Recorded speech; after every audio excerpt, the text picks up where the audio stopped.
Hello, and welcome back to another episode of the Western Canon Challenge, where we are reading the entirety of the Western literary canon out loud.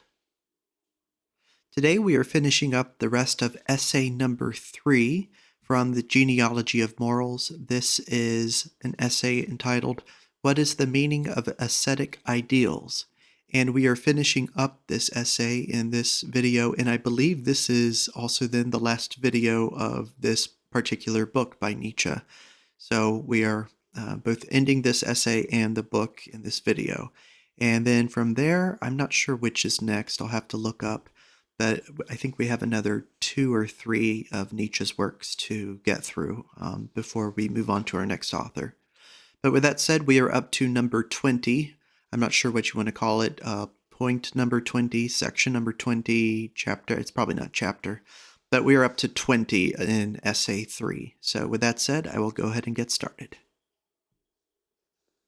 But you will soon understand me. Putting it shortly, there is reason enough, is there not, for us psychologists nowadays never to get away from a certain mistrust of our own selves. Probably even we ourselves are still too good for our work. Probably whatever contempt we feel for this popular craze for morality, we ourselves are perhaps none the less its victims, prey, and slaves. Probably it infects even us. Of what was that diplomat warning us when he said to his colleagues, "Let us especially mistrust our first impulses, gentlemen. They are almost always good." So should nowadays every psychologist talk to his colleagues. And thus we get back to our problem, which in point of fact does require from us a certain severity, a certain mistrust, especially against first impulses. The ascetic ideal in the service of projected emotional excess. He who remembers the previous essay will already partially anticipate the essential meaning compressed into these above 10 words. The thorough unswitching of the human soul, the plunging of it into terror, frost, ardor, rapture, so as to free it as though some lightning shock, some all from the smallness and pettiness of unhappiness, depression, and discomfort. What ways lead to this goal? And which of these ways does most safely? At bottom, all great emotions have this power, provided that they find a sudden outlet. Emotions such as rage, fear, lust, revenge, hope, triumph, despair, cruelty. And in sooth, the ascetic priest has had no scruples in taking into his service the whole pack of hounds that rage in the human kennel, unleashing now these and now those, with the same constant object of waking man out of his protracted melancholy, of chasing away, at any rate for a time, his dull pain, his shrinking misery, but always under the sanction of a religious interpretation and justification. This emotional excess has subsequently to be paid for. This is self-evident. It makes the ill more ill, and therefore this kind of remedy for pain is, according to modern standards, a guilty kind. The dictates of fairness, however, require that we should all the more emphasize the fact that this remedy is applied with a good conscience, that the ascetic priest has prescribed it in the most implicit belief in its utility and indispensability, often enough almost collapsing in the presence of the pain which he created, that we should similarly emphasize the fact that the violent physiological revenges of such excesses, even perhaps the mental disturbances, are not absolutely inconsistent with the general tenor of this kind of remedy. This remedy, which, as we have shown previously, is not for the purpose of healing diseases, but of fighting the unhappiness of that depression, the alleviation and deadening of which was its object. The object was consequently achieved. The keynote by which the ascetic priest was enabled to get every kind of agonizing and ecstatic music to play on the fibers of the human soul was, as everyone knows, the exploitation of the feeling of guilt. I have already indicated in the previous essay the origin of this feeling, as a piece of animal psychology and nothing else. We were thus confronted with a feeling of guilt in its crude state, as it were. It was first in the hands of the priest, real artist that he was in the feeling of guilt, that it took shape. Oh, what a shape!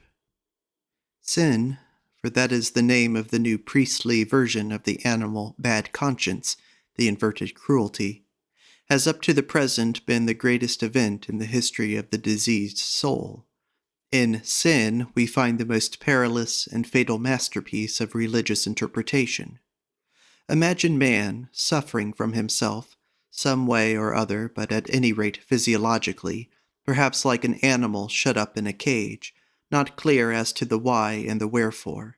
Imagine him in his desire for reasons. Reasons bring relief, in his desire again for remedies, narcotics at last, consulting one who knows even the occult.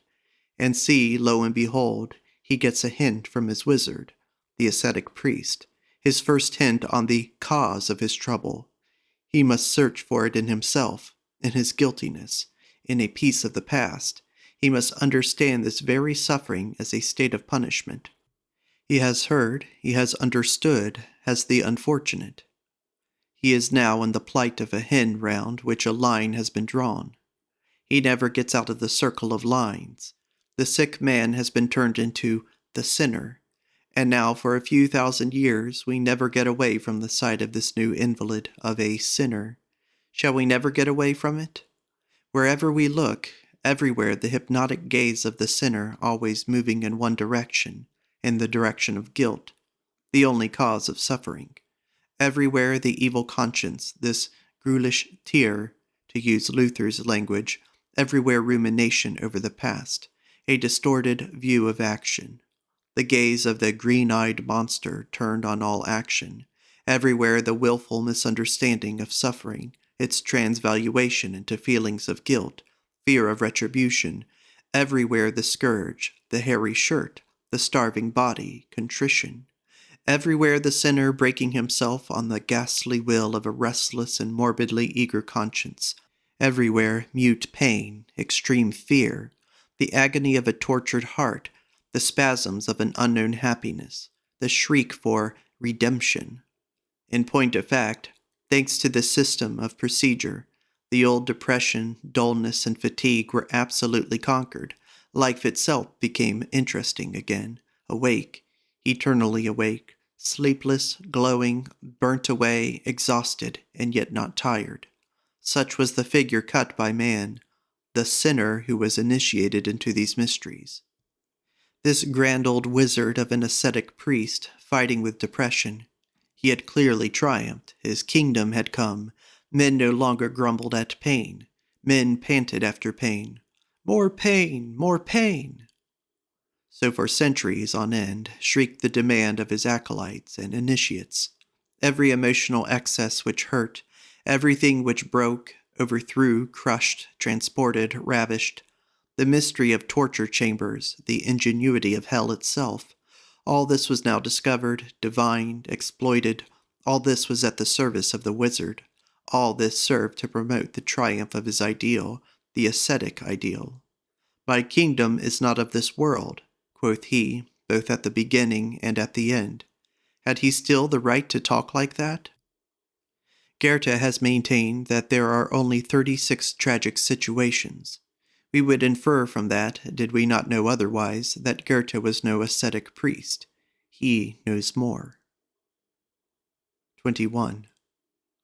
So far as all this kind of priestly medicine-mongering, the guilty kind, is concerned, every word of criticism is superfluous. As for the suggestion that emotional excess of the type, which in these cases the ascetic priest is fain to order to his sick patients, under the most sacred euphemism, as is obvious, and equally impregnated with the sanctity of his purpose, has ever really been of use to any sick man, who, forsooth, would feel inclined to maintain a proposition of that character. At any rate, some misunderstanding should be come to as to the expression, be of use. If you only wish to express that such a system of treatment was reformed man, I do not gainsay it. I merely add that reformed conveys to my mind much a tamed, weakened, discouraged, refined, daintified, emasculated, and thus it means almost as much as injured.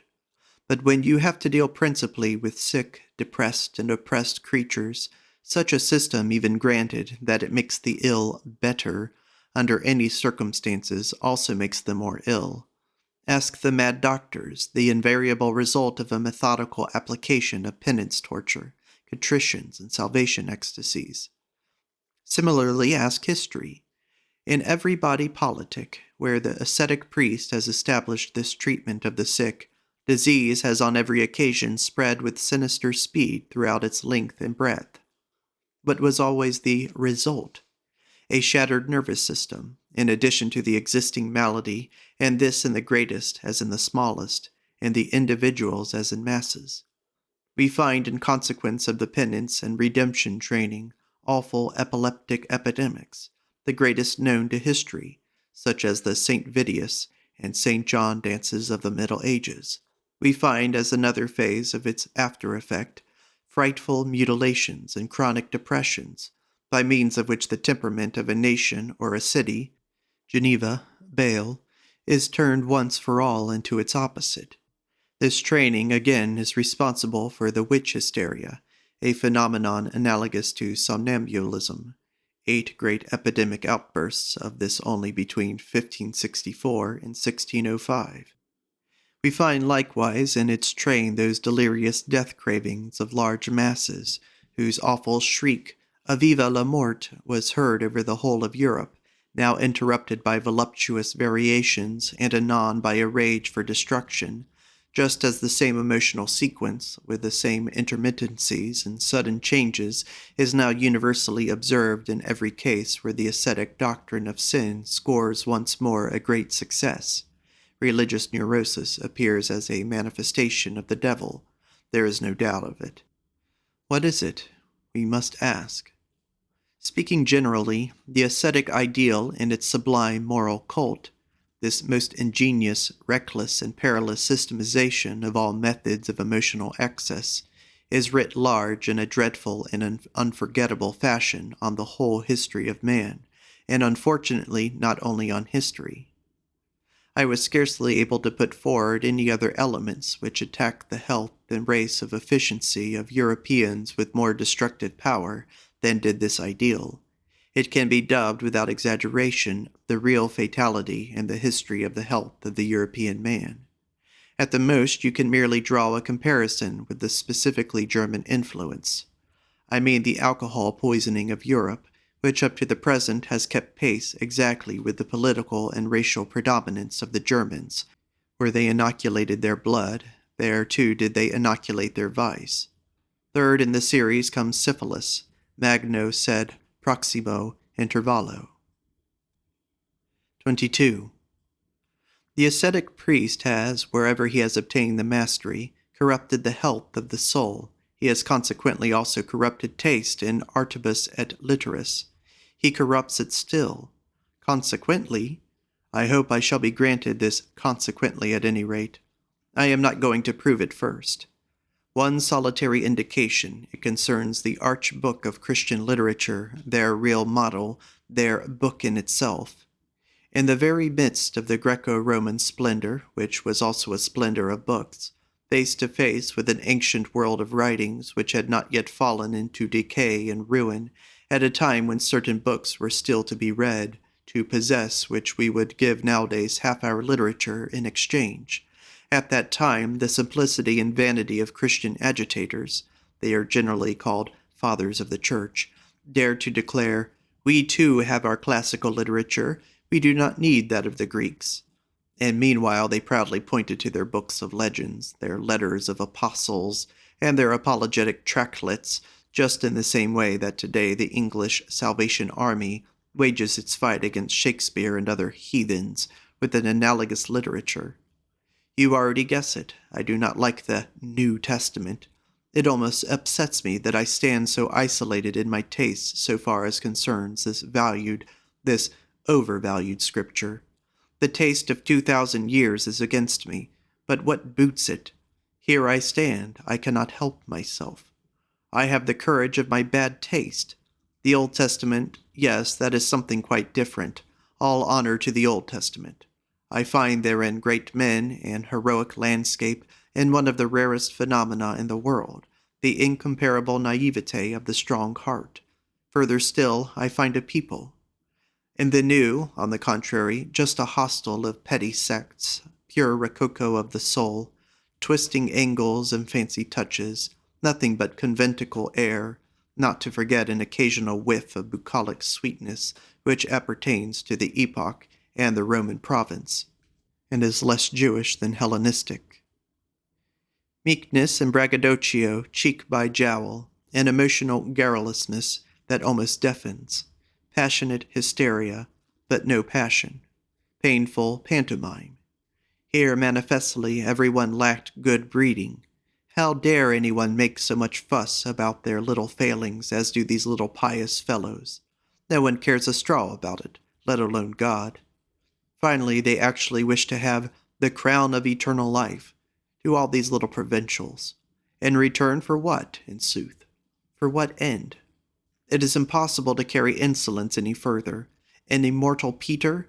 Who could stand him? They have an ambition which makes one laugh.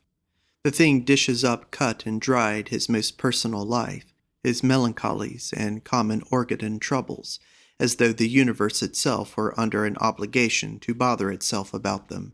For it never gets tired of wrapping up God himself in the petty misery in which its troubles are involved. And how about the atrocious form of this chronic hobnobbing with God? This Jewish, and not merely Jewish, slobbering and clawing importunacy towards God? There exist little despised heathen nations in East Africa, from whom these first Christians could have learned something worth learning, a little tact in worshipping. These nations do not allow themselves to say aloud the name of their God. This seems to me delicate enough.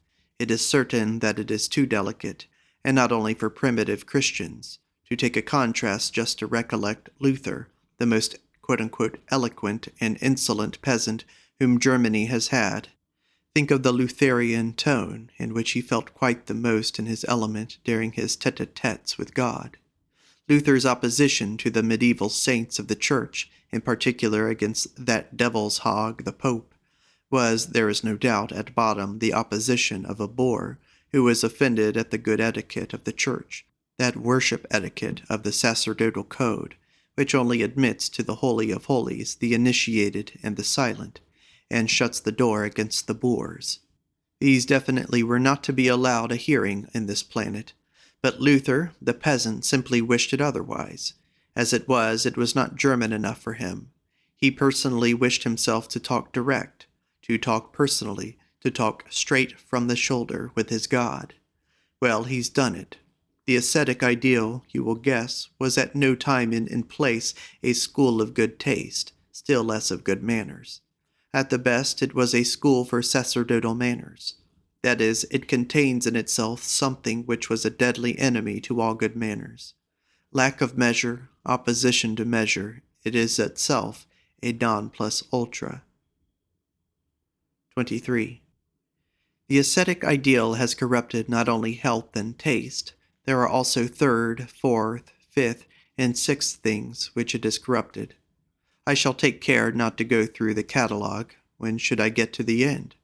I have here to expose not what this ideal affected, but rather only what it means, on what it is based, what lies lurking behind it and under it, that of which it is the provisional expression, an obscure expression bristling with queries and misunderstandings.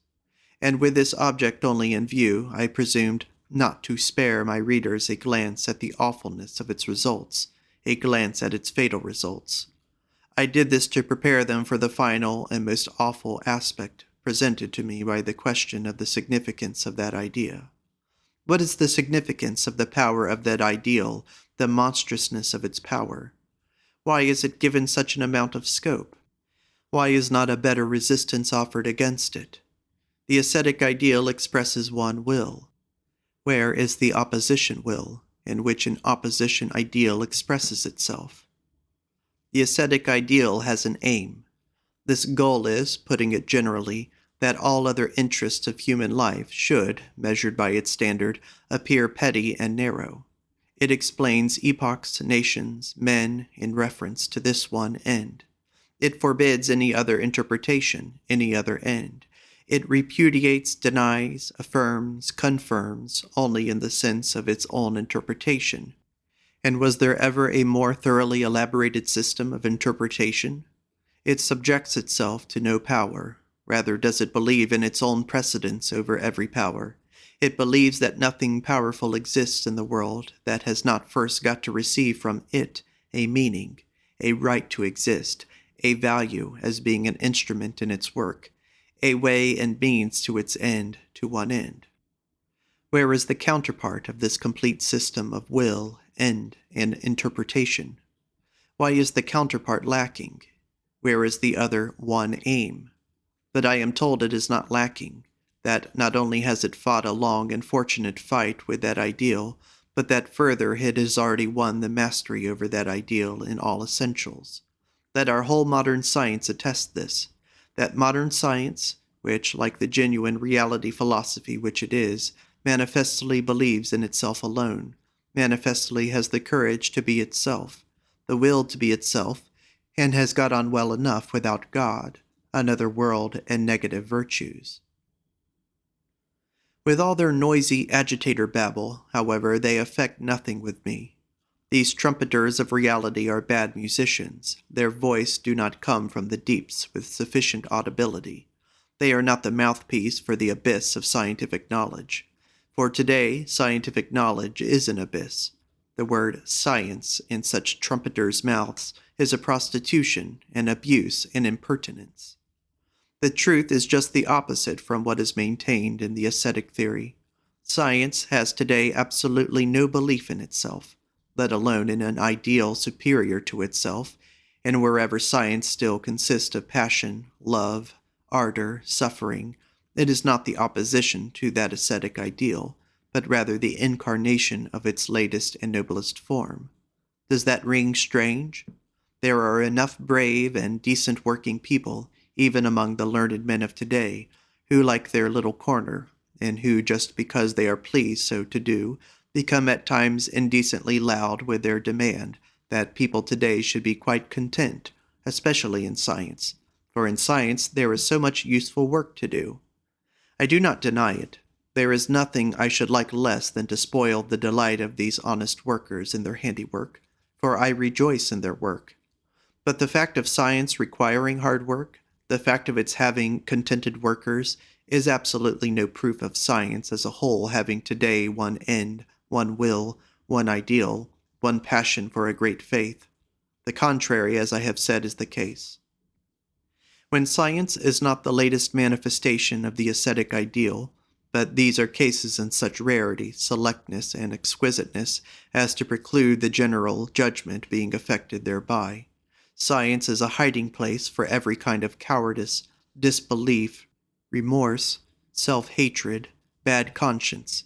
It is the very anxiety that springs from having no ideal, the suffering from the lack of a great love, the discontent within a forced moderation. Oh, what does all science not cover today?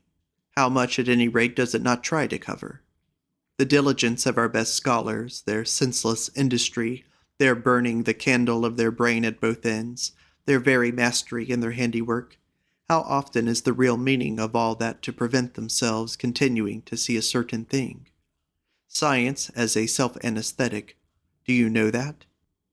You wound them. Everyone who consorts with the scholars experiences this. You wound them sometimes to the quick through just a harmless word.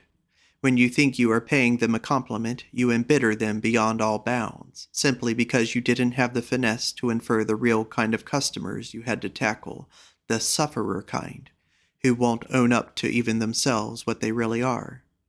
The dazed and unconscious kind who have only one fear, coming to consciousness. 24. And now look at that other side of those rare cases of which I spoke, the most supreme idealists to be found nowadays among philosophers and scholars. Have we, perchance, found in them the sought-for opponents of the ascetic ideal, its anti-idealists? In fact, they believe themselves to be such, these unbelievers, for they are all of them that. It seems that this idea is their last remnant of faith, the idea of being opponents of this ideal. So earnest are they on this subject, so passionate in word and gesture. But does it follow that what they believe must necessarily be true? We knowers have grown by degrees suspicious of all kinds of believers. Our suspicion has step by step habituated us to draw just the opposite conclusions to what people have drawn before. That is to say, wherever the strength of a belief is particularly prominent to draw the conclusion of the difficulty of proving what is believed, the conclusion of its actual improbability. We do not again deny that faith produces salvation. For that very reason, we do deny that faith proves anything. A strong faith, which produces happiness, causes suspicion of the object of that faith. It does not establish its truth. It does establish a certain probability of illusion. What is now the position in these cases? These solitaries and deniers of today, these fanatics in one thing in their claim to intellectual cleanness, these hard, stern, continent, heroic spirits who constitute the glory of our time, all these pale atheists, anti-Christians, immoralists, nihilists, these skeptics, ascetics, and hectics of the intellect, in a certain sense they are the latter, both collectively and individually. These supreme idealists of knowledge in whom alone nowadays the intellectual conscience dwells and is alive. In point of fact, that they believe themselves as far away as possible from the ascetic ideal, do these free, very free spirits. And yet, if I may reveal what they themselves cannot see, for they stand too near themselves, this ideal is simply their ideal. They represent it nowadays, and perhaps no one else. They themselves are its most spiritualized product, its most advanced picket of skirmishers and scouts, its most insidious, delicate, and elusive form of seduction. If I am in any way a reader of riddles, then I will be one with this sentence. For some time past there have been no free spirits, for they still believe in truth.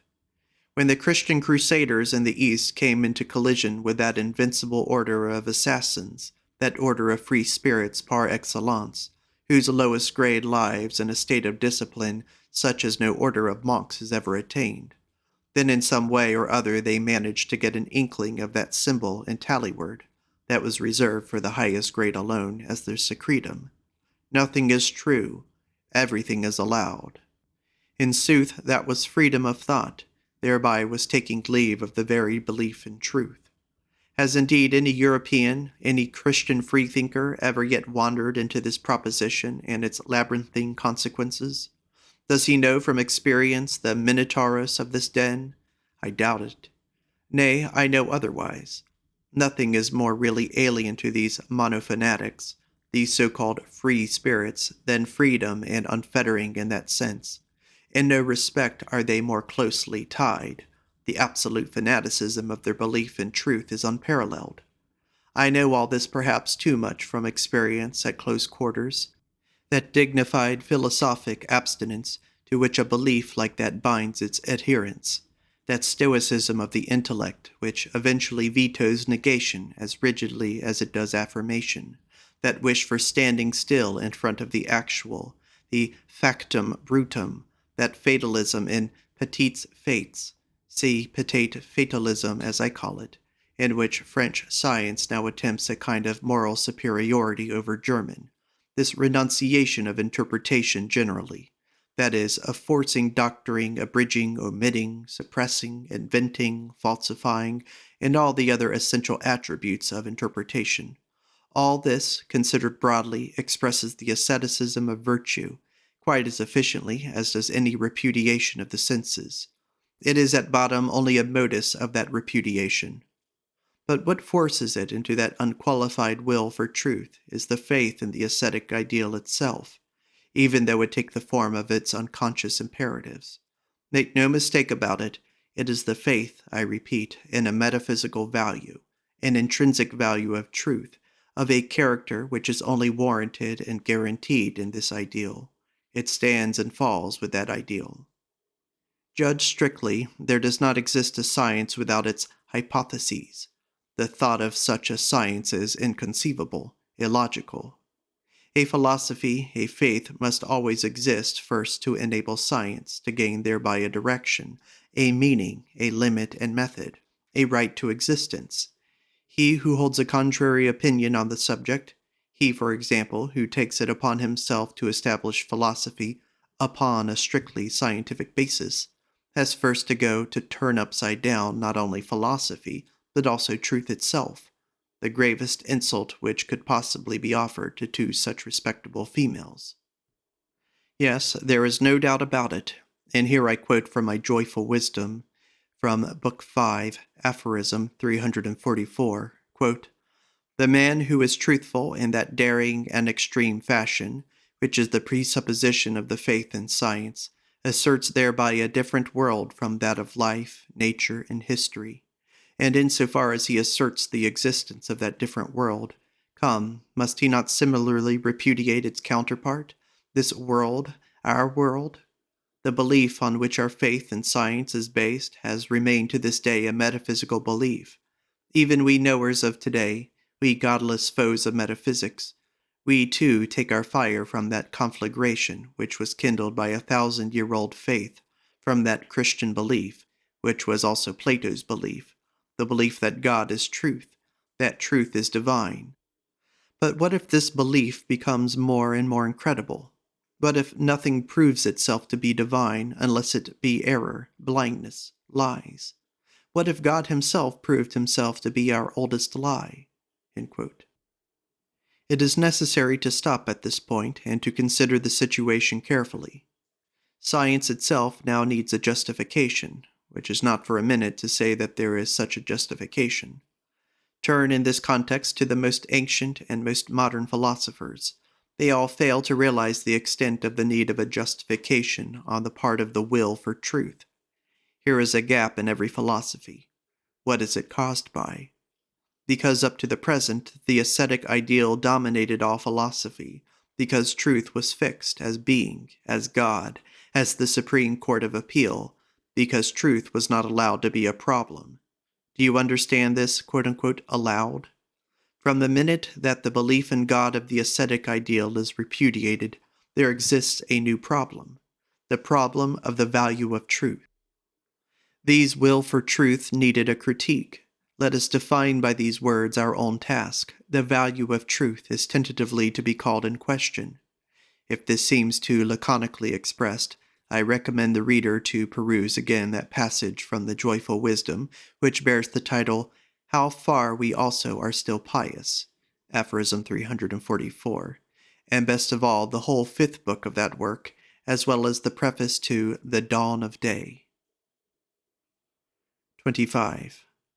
No, you can't get round me with science when I search for the natural antagonist of the ascetic ideal, when I put the question, where is the opposed will in which the opponent ideal expresses itself?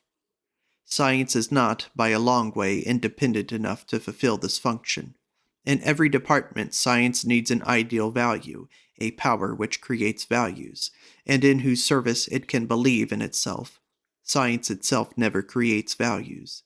Its relation to the ascetic ideal is not in itself antagonistic. Speaking roughly, it rather represents the progressive force in the inner evolution of that ideal. Tested more exactly, its opposition and antagonism are concerned not with the ideal itself, but only with that ideal's outworks, its outer garb, its masquerade, with its temporary hardening, stiffening, and dogmatizing.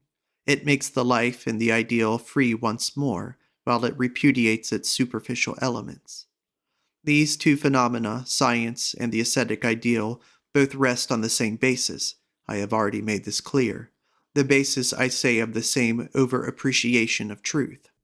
More accurately, the same belief in the impossibility of valuing and of criticizing truth. And consequently, they are necessarily allies, so that in the event of their being attacked, they must always be attacked and called into question together. A valuation of the ascetic ideal inevitably entails a valuation of science as well. Lose no time in seeing this clearly, and be sharp to catch it. Art, I am speaking provisionally, for I will treat it on some other occasion in greater detail. Art, I repeat, in which lying is sanctified and the will for deception has good conscience on its side, is much more fundamentally opposed to the ascetic ideal than is science. Plato's instinct felt this. Plato, the greatest enemy of art which Europe has produced up to the present. Plato versus Homer, that is the complete, the true antagonism. On the one side, the wholehearted transcendental, the great defamer of life. On the other, its involuntary panegyrist, the golden nature. An artistic subservience to the service of the ascetic ideal is consequently the most absolute artistic corruption that there can be, though unfortunately it is one of the most frequent phases, for nothing is more corruptible than an artist. Considered physiologically, moreover, science rests on the same basis as does the ascetic ideal. A certain impoverishment of life is the presupposition of the latter as of the former. Add frigidity of the emotions, slackening of the tempo, the substitution of dialect for instinct, seriousness impressed on mien and gesture, seriousness, that most unmistakable sign of strenuous metabolism, of struggling, toiling life. Consider the periods in a nation in which the learned man comes into prominence. They are the periods of exhaustion, often of sunset, of decay. The effervescing strength, the confidence in life, the confidence in the future are no more. The preponderance of the mandarins never signifies any good, any more than does the advent of democracy or arbitration instead of war, equal rights for women, the religion of pity, and all of the other symptoms of declining life. Science handled as a problem. What is the meaning of science? Upon this point, the preface of The Birth of Tragedy. No, this quote-unquote modern science, mark you this well, is at times the best ally for the ascetic ideal, and for the very reason that it is the ally which is most unconscious, most automatic, most secret, and most subterranean. They have been playing into each other's hands up to the present, have these poor in spirit, and the scientific opponents of that ideal. Take care, by the by, not to think that these opponents are the antitheses of this ideal, that they are the rich in spirit. That they are not. I have called them the hectic in spirit. As for the celebrated victories of science, there is no doubt that they are victories, but victories over what? There was not for a single minute any victory among their list over the ascetic ideal, rather it was made stronger, that is to say more elusive, more abstract, more insidious, from the fact that a wall, an outwork, that had got built onto the main fortress and disfigured its appearance should from time to time be ruthlessly destroyed and broken down by science. Does anyone seriously suggest that the downfall of the theological astronomy signified the downfall of that ideal?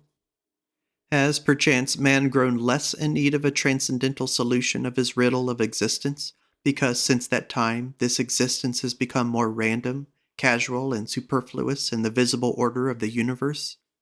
Has there not been since the time of Copernicus an unbroken progress in the self-belittling of man and his will for belittling himself? Alas, his belief in his dignity, his uniqueness, his irreplaceableness in the scheme of existence is gone. He had become animal, literal, unqualified and unmitigated animal.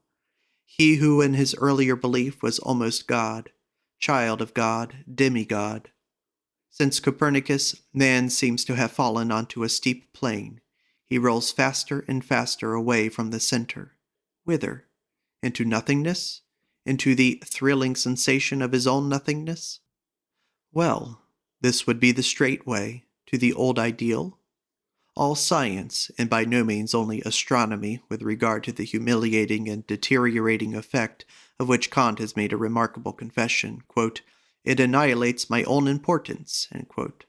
All science, natural as much as unnatural, by unnatural I mean the self-critique of reason, nowadays sets out to talk man out of his present opinion of himself, as though that opinion had been nothing but a bizarre piece of conceit.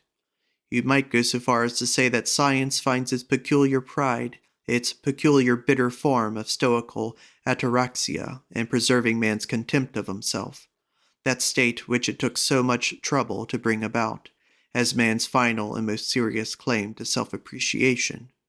Rightly so, in point of fact, for he who despises is always one who has not forgotten how to appreciate. But does all this involve any real effort to counteract the ascetic ideal? Is it really seriously suggested that Kant's victory of the theological dogmatism about God, soul, freedom, immortality, has damaged that ideal in any way, as the theologians have imagined to be the case for a long time past. And in this connection, it does not concern us for a single minute if Kant himself intended any such consummation. It is certain that from the time of Kant, every type of transcendentalist is playing a winning game. They are emancipated from the theologians. What luck! He has revealed to them the secret art, by which they can now pursue their heart's desire on their own responsibility, and with all the respectability of science. Likewise, who can grumble at the agnostics, revelers as they are of the unknown and the absolute mystery, if they now worship their very quarry as God? Javier Duden talks somewhere of the ravages which, in the habit of admiring the unintelligible instead of simply remaining in the unknown, has produced the ancients, he thinks, must have been exempt from those ravages. Supposing that everything known to man fails to satisfy his desires, and on the contrary contradicts and horrifies them, what a divine way out of all this to be able to look for the responsibility, not in the desiring, but in knowing. Quote, "There is no knowledge, consequently there is a God." End quote. What a novel elegantia syllogism! What a triumph for the ascetic ideal! 26. Or perchance does the whole of modern history show in its demeanor greater confidence in life, greater confidence in its ideals? Its loftiest pretension is now to be a mirror. It repudiates all teleology. It will have no more proving. It disdains to play the judge, and thereby shows its good taste. It asserts as little as it denies. It fixes, it describes. All this is to a high degree ascetic, but at the same time it is to a much greater degree nihilistic. Make no mistake about this. You see in the historian a gloomy, hard, but determined gaze, an eye that looks out as an isolated North Pole explorer looks out, perhaps so not as to look within, so as to not look back. There is snow. Here is life silenced. The last crows which call here are called whither, vanity, nada. Here nothing more flourishes and grows at the most of the metapolitics of St. Petersburg and the pity of Tolstoy. But as for that other school of historians, a perhaps still more modern school, a voluptuous and lascivious school, which ogles life and the ascetic ideal with equal fervor, which uses the word artist as a glove, and has nowadays established a corner for itself in all the praise given to contemplation. Oh, what a thirst do these sweet intellectuals excite even for ascetics and winter landscapes! Nay, the devil take these contemplative folk. How much liefer would I wander with those historical nihilists through the gloomiest, grey, cold mist. Nay, I shall not mind listening, supposing I have to choose, to one who is completely unhistorical and anti-historical, a man like Düring, for instance, over whose periods a hitherto shy and unavowed species of beautiful souls has grown intoxicated in contemporary Germany, the species anarchistica within the educated proletariat. The contemplative are 100 times worse. I never knew anything which produced such intense nausea as one of those objective chairs, lectureships, one of those scented mannequins about town of history, a thing half priest, half satyr, Renin perfume, which betrays by the high, shrill falsetto of his applause what he lacks and where he lacks it, who betrays where in the case the fates have plied their ghastly shears, alas, into surgeon-like a fashion. This is distasteful to me, and irritates my patience. Let him keep patience at such sights who has nothing to lose thereby. Such a sight enrages me. Such spectators embitter me against the play, even more than does the play itself.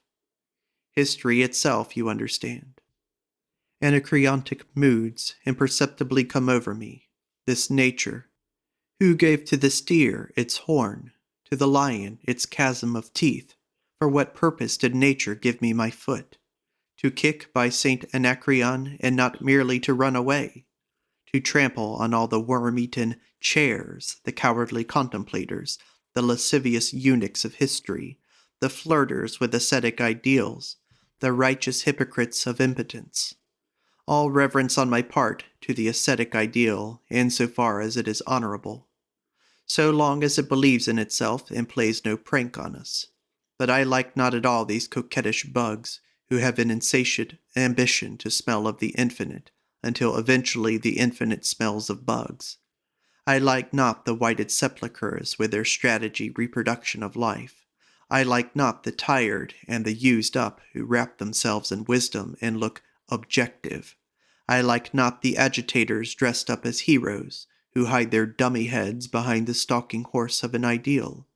I like not the ambitious artist who would fain play the ascetic and the priest, and are at bottom nothing but tragic clowns.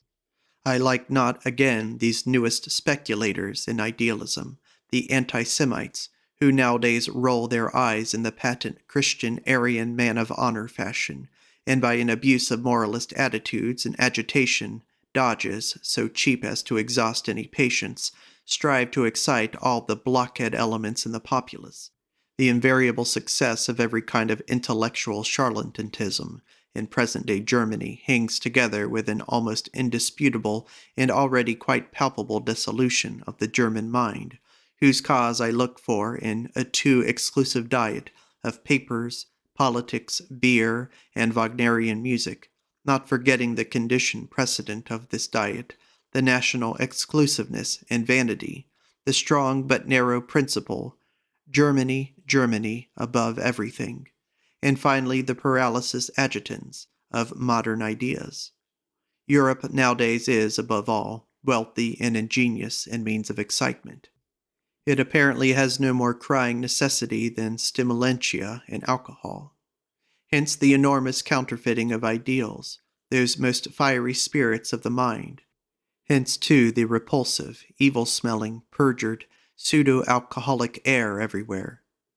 I should like to know how many cargoes of imitation, idealism, of hero costumes and highfalutin claptrap, how many casks of sweetened pity liquor, firm la religion de la souffrance, how many crutches of righteous indignation, for the help of these flat-footed intellects, how many comedians of the Christian moral ideal would need today to be exported from Europe to enable its air to smell pure again.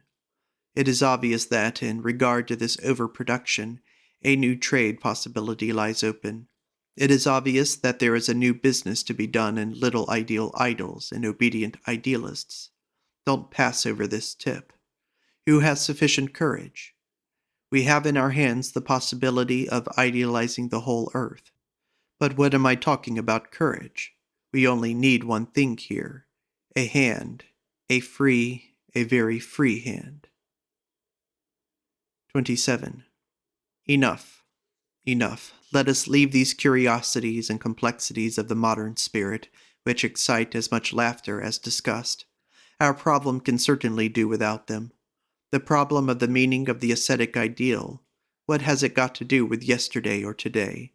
Those things shall be handled by me more thoroughly and severely in another connection, under the title, A Contribution to the History of European Nihilism.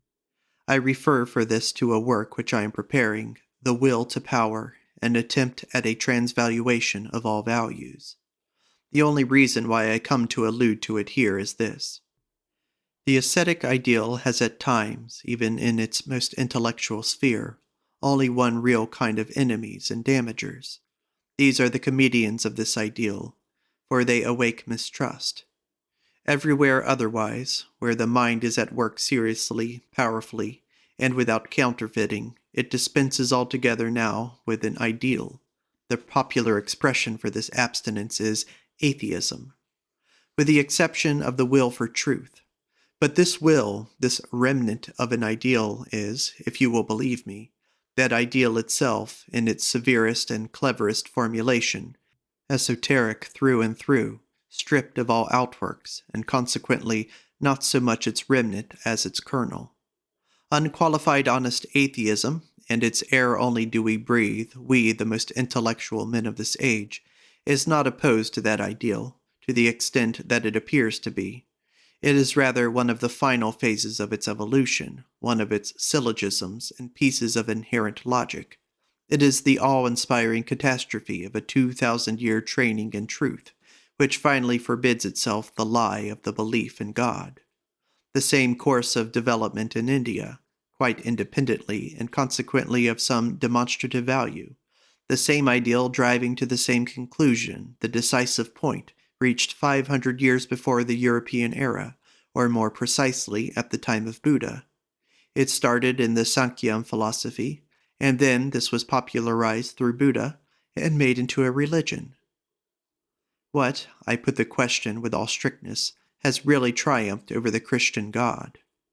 The answer stands in my joyful wisdom, aphorism 357.